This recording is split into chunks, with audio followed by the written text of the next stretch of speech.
మా వీధిలో వేసిన తారు రోడ్డు 4 రోజులు తిరగకుండానే అడుగు చొప్పున గోతులు పడిపోయిందండి. ఇలాంటి వాళ్ళే మనకు కావాలి. నువ్వు చెప్పు. ఈసారి ఇతగాడి కాంటాక్ట్ ఇవ్వకూడదని నా కంప్లైంట్ అండి. అందులో నా తప్పేం లేదండి. నేను రోడ్ చాలా స్ట్రాంగ్ గా వేసాను. కాకపోతే పోయినసారి పడ్డ వర్షాలు ఎప్పుడు పడ్డాయండి?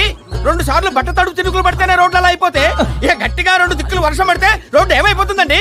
ఏమైపోతుంది? మొత్తం కొట్టుకుపోద్ది. అలా కొట్టుకుపోతే కాంట్రాక్టర్ మట్టి కొట్టుకుపోతాడు. థ్యాంక్స్ అండి. అందుకే సారి సిమెంట్ రోడ్ శాంక్షన్ చేయించారు. గట్టిగా ఉంటది.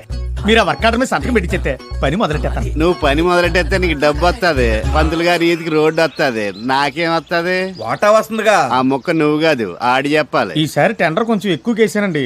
నాకు పెద్దగా ఏం మిగలదు. మీకేమీ ఇవ్వలేనని మీనింగ్. ఒరే గన్న, మన ఊరికి అవుటర్ రింగ్ రోడ్ శాంక్షన్ అయింది. నీకు తెలిసిందిరా? ఏంటి అత్తెలకి అవుటర్ రింగ్ రోడ్డా? ఏ రింగ్ రోడ్ హైదరాబాద్ కి ఉండాలా? మన అత్తెలకి కూడా ఉండాలని మన మీటింగ్ లో తీర్మానం చేశాం.